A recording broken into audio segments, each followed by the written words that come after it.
नमस्कार, मैं मयूर जोशी। आप देख रहे हैं उदयपुर न्यूज़ और आज विशेष मुलाकात कार्यक्रम में आपकी विशेष मुलाकात कराएंगे राजकुमार जी फत्तावत साहब से, जो कि शिक्षा के क्षेत्र में तो अग्रणी है ही है, साथ साथ समाज सेवा के क्षेत्र में भी उदयपुर की जनता से काफ़ी इनसे चिर परिचित नाम है राजकुमार जी फत्तावत।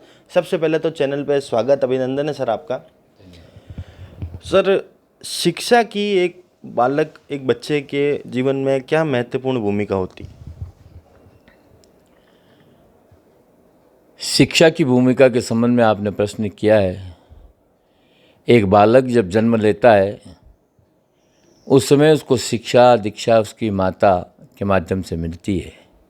घर परिवार के माहौल से ढलने के बाद जब बच्चा रेंगने लग जाता है और 2-2.5 साल के होने के पर माता पिता इस बात के लिए चिंतित होते हैं कि मेरे बच्चा जिस विद्यालय में जाए उस विद्यालय में संस्कार युक्त शिक्षा प्राप्त करे, और वो बच्चे को ऐसे स्कूल में पढ़ाने के लिए प्रेरित करते हैं।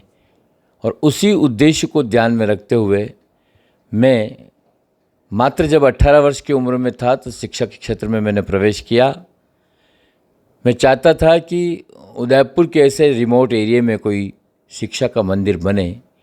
उस दृष्टि से सन 1978 में उदयपुर के आम जनता को इस बात की राहत मिले कि हमारे बच्चे बहुत अधिक खर्चीले अध्ययन की ओर न जाएं, उस दृष्टि से मैंने एक LBS कोचिंग सेंटर, जिसमें 9, 10, 11, 12 से लगाकर सभी कॉम्पिटिटिव क्लासें प्रारंभ की और कई बच्चों को, सैकड़ों बच्चों को मैंने कंपटीशन के माध्यम से, विशेष रूप से जब से राजस्थान सरकार ने PTET की परीक्षाएं प्रारंभ की 1986 से, उस समय से मैंने कोचिंग प्रारंभ की।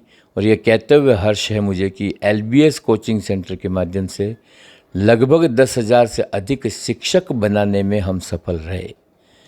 शिक्षकों के स्तर के बाद जब मैंने सोचा कि वास्तव में उदयपुर के छोटे छोटे बच्चों को भी एक अच्छी शिक्षा मिलनी चाहिए, जो व्यावहारिक शिक्षा हो, जो संस्कारित शिक्षा हो, जो सामाजिक शिक्षा हो, और जो एक आदर्श छात्र के रूप में आइडल स्टूडेंट बन सके, उस दृष्टि से मैंने तत्कालीन 1991 में उदयपुर के रिमोट एरिया गारियावास टेकरी स्थित क्षेत्र में एक विद्यालय खोलने का तय किया और 91 में महावीर एकेडमी स्कूल के नाम से मैंने स्कूल प्रारंभ किया।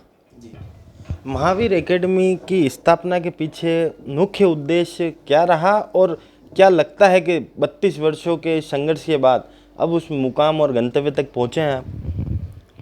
जब महावीर एकेडमी स्कूल की स्थापना करने का मन में आया, मैं चाहता था कि उदयपुर के सामान्य परिवार के बालकों को, और विशेष रूप से जो रिमोट एरिया में बालक रहते हैं, उन बालकों को अच्छी शिक्षा मिले। उस दृष्टि से जब 1991 में मैंने महावीर एकेडमी की स्थापना प्राप्त की और 1991 से लगाकर अब तक महावीर एकेडमी के सफ़र में मैं शने शने आगे बढ़ा हूँ और आज 850 से अधिक विद्यार्थी मेरे विद्यालय में अध्ययनरत हैं। और उन विद्यार्थियों में से arts faculty, commerce faculty, science faculty, तीनों फैकल्टी को चलाते हुए विशेष रूप से कई इंजीनियर बने, कोई डॉक्टर बने और 100 से अधिक चार्टर्ड अकाउंटेंट इस विद्यालय से अब तक बन चुके हैं। विशेषता इस विद्यालय की ये रही है कि इस रिमोट एरिया के विद्यालय में एक बार राजस्थान माध्यमिक शिक्षा बोर्ड की सेकेंडरी परीक्षा में हमारी एक बालिका सोनी सुथार, जिसने 11th स्थान प्राप्त करके इस विद्यालय और उदयपुर शहर के नाम को गौरवान्वित किया, वहीं इसी बालिका ने उदयपुर के इतिहास में अब तक वाणिज्यिक संकाय में एकमात्र बालिका रही है जिसने राजस्थान में द्वितीय स्थान प्राप्त कर उदयपुर के नाम को गौरवान्वित किया है।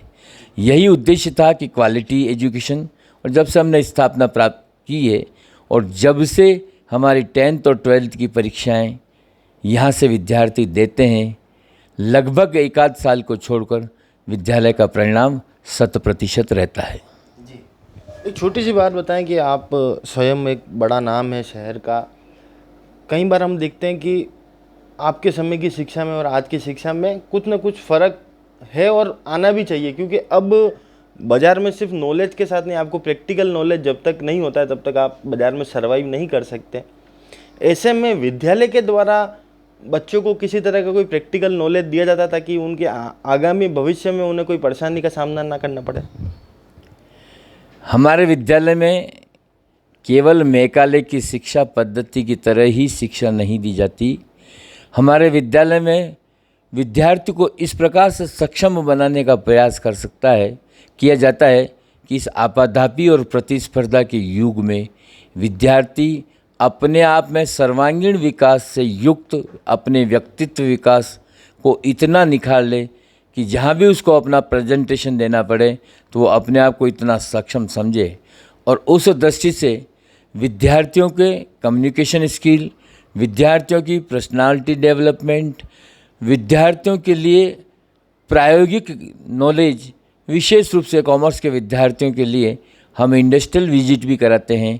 और कॉमर्स के विद्यार्थियों को कॉमर्स उत्तीर्ण करने के बाद किस प्रकार से विद्यार्थी अपने पैरों पर खड़ा रह सके, आत्मनिर्भरता के साथ अपने भविष्य को संवार सके, अपने उज्जवल भविष्य को बना सके, परिवार और राष्ट्र की सेवा में भी सक्षम बन सके, इस सभी प्रकार के ज्ञान वर्तमान समय की परिस्थिति को देखते हुए दिया जाता है।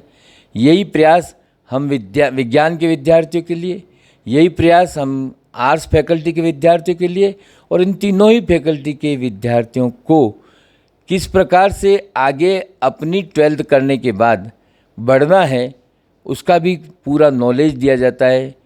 इंग्लिश मीडियम स्कूल है, कंपटीशन में इंग्लिश भी उतनी महत्व है जितनी हमारी मातृभाषा है, उसका भी पूरा नॉलेज और मातृभाषा का भी नॉलेज पूर्ण रूप से दिया जाता है।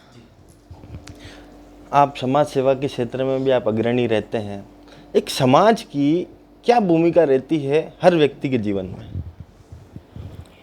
सामाजिक क्षेत्र में 40 साल से अधिक काम करने का अनुभव हुआ है। वर्तमान में सामाजिक कार्यों को जिस प्रकार से आम जनता करती है या आम कार्यकर्ता करता है, मेरा ऐसा मानना है कि सामाजिक कार्य करने के लिए समाज में समन्वयता, समाज में समरसता, समाज में आपस में एक दूसरे का भाईचारा बढ़े, वो धीरे धीरे कम होता जा रहा है। क्योंकि डिजिटल युग में हम एक दूसरे से दूर होते जा रहे हैं। समाज में भाईचारे के लिए आज भी हमारे संयुक्त परिवार वाली व्यवस्थाएं प्रतिस्थापित होनी चाहिए और समाज में एक दूसरे के हम पूरक बन सकें, एक दूसरे के सहयोगी बन सकें और एक दूसरे के सहयोग की भावना के साथ हम आगे बढ़ सकें, ये हमारा उद्देश्य रहता है। और इसी उद्देश्यों को लेकर हम समाज के विभिन्न प्लेटफॉर्मों के माध्यम से लोगों में एकरूपता, समानता, समन्वयता और एक दूसरे के प्रति इज्जत देने के भाव के संस्कार देने का प्रयास भी हम करते हैं। अंतिम और आखिरी सवाल सर आपसे, लोगों की निगाहें आप पर रहती है क्योंकि सामाजिक क्षेत्र में भी आप काफ़ी अग्रणी हैं। ऐसी कोई 5 टिप्स है आज चैनल के माध्यम से आप ही की स्कूल की नहीं वरन दूसरे बच्चे भी आपको सुन रहे होंगे, उन्हें कुछ 5 टिप्स देना चाहते हैं जीवन में सफलता की? सफलता के 5 सूत्र के बारे में आपका मैं उदयपुर के सभी विद्यार्थियों से निवेदन करना चाहता हूँ। उदयपुर झीलों की नगरी है, उदयपुर पर्यटकों की नगरी है। इस दृष्टि से सभी विद्यार्थी साथियों, आप ऐसा कार्य करें जिसे उदयपुर भारत के मानचित्र पर अव्वल आए और उस दृष्टि से आपका पहनावा, आपका आचरण, आपकी शिक्षा के माध्यम से पूरे भारत और विश्व में डंका बजे। आप अपने आप को यह प्रूव कर सकें कि मैं उदयपुर शहर का हूँ, ताकि पूरी दुनिया के लोग उदयपुर की ओर देखें और उदयपुर के विशेष रूप से छात्र वैज्ञानिक दृष्टि से भी एक ऐसा डंका बचाएं जिससे विश्व में अपना नाम हो सकें। ये मेरा विद्यार्थियों से निवेदन है। विद्यार्थी भारत का भविष्य है और भारत का भविष्य होने के साथ साथ विद्यार्थियों को चाहिए कि देश के कोने कोने में और विशेष रूप से विश्व के कोने कोने में उदयपुर के नाम को गौरवान्वित करें, भारत के नाम को गौरवान्वित करें। यही मेरी अपील है, यही मेरा निवेदन है। हमारी विशेष मुलाकात थी राजकुमार जी फत्तावत साहब से, जो कि महावीर एकेडमी के डायरेक्टर भी हैं, और उन्होंने बड़ी ही सुंदर बात कही कि समाज की भी बहुत महत्वपूर्ण भूमिका है। जो विद्यार्थी हैं वो आने वाले भारत का भविष्य है, और उन्हें किस तरह से अपने जीवन में सक्सेस पानी है, तो उसके 5 सूत्र भी इन्होंने बताए हैं। और तब तक के लिए आपसे अलविदा लेता हूँ। धन्यवाद। जय हिंद, जय भारत।